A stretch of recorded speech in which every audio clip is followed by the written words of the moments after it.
Welcome to my journey through the Bible. This will be applications you can apply to your life and a little more in depth about the chapter.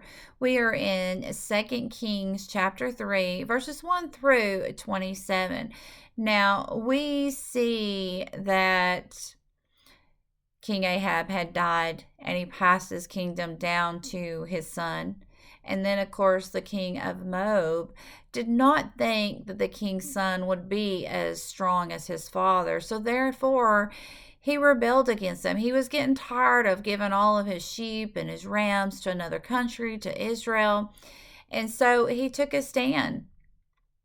And I think as parents, we want to help our children. We want them to have a very strong foundation. We help to pay for their education.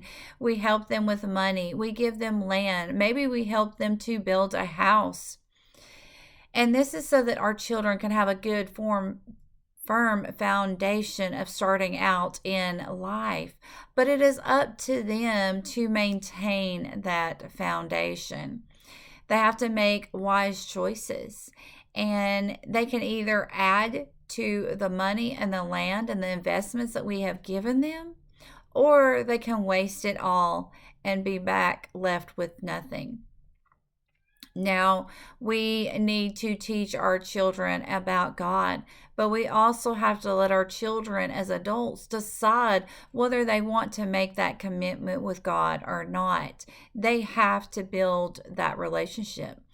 And our children are going to have to make choices, and we're going to have to let them deal with their consequences. Now, as parents, that is a very hard thing for us to do.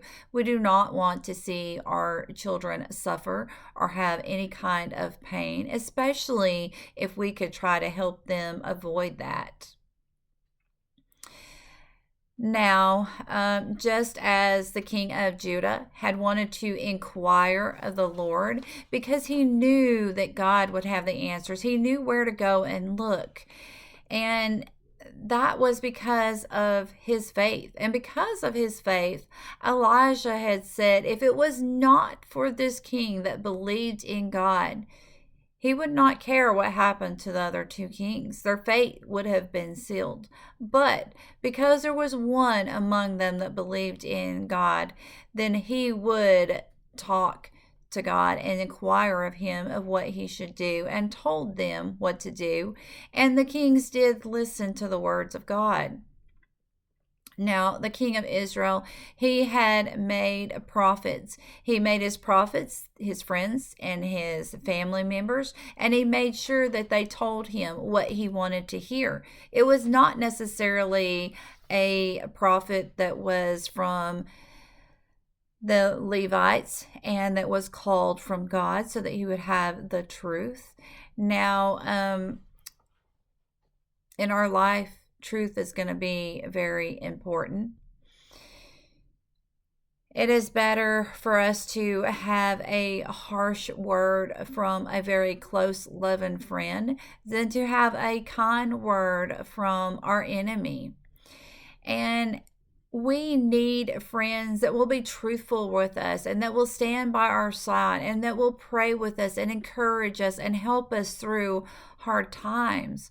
Our enemy, they may give us some kind words. They may even give us a kiss on the cheek, but they are planning traps for our demise. They are waiting for us to fall so that they may take what we have, or maybe possibly even take our position.